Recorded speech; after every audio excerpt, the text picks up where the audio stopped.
So, silip mo ba yun? Ayos ba yun? So ngayon, konting pasilip lang dito sa ating ayan, na masilyan na anti-corrosion na. Hanggang doon lang muna tayo. So abangan nyo yung episode 6 natin ng M360.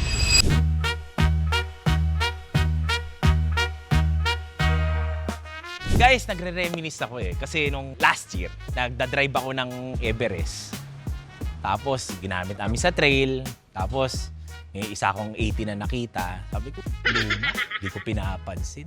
Tapos ngayon, na-stuck kami sa kung ano ang humihila sa Everest. Grabe, pati dito, tumatakbo si Consi Egay After that incident, yung taon na yun, last year, pa GTR pa, yabang-yabang mo pang 800 wheel.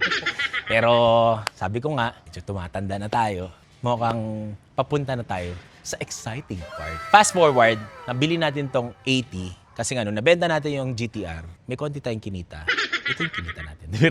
So, ito ang kinita natin. Doon sa insidenteng yun, doon nabuksan ang Land Cruiser World. Doon ko na-realize, nung hiniram ko yung kotse, boss, pahiram nga ng kotse, dinenive namin dito, doon ko na-realize, ang sarap pala gamitin ng mga lumang kotse. Hindi mo iniisip kung ano yung masisira, hindi mo iniisip kung ano yung pwedeng mangyari. Pero at the end of the day, kaya pala siya legend kasi yung capability niya when it comes na pinatunayan niya ng ilang taon, doon ko na-realize na ito ang para sa atin. At doon nag-umpisa ang Land Cruiser World. By the way guys, pa-flash ko na lang dito, yung mga t-shirt namin, available pa yan sa Shopee. Abangan niyo yung Patrol World. And abangan nyo din yung Mitsubishi World, pare.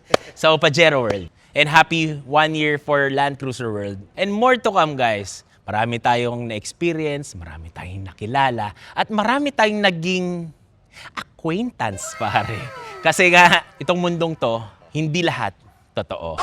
Itong mundong to, dapat ine-enjoy lang natin ang pagkokotse. Hindi tayo para wala nang drama-drama, pare. Tapos na tayo doon.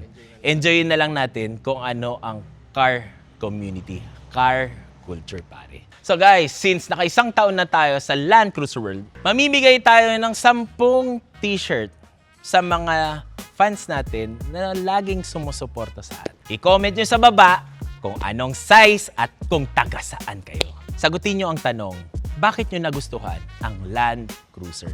Comment nyo sa baba, malay mo, ang next t-shirt ay para sa inyo. Totoo to, pare. Hindi yung puro see you tomorrow.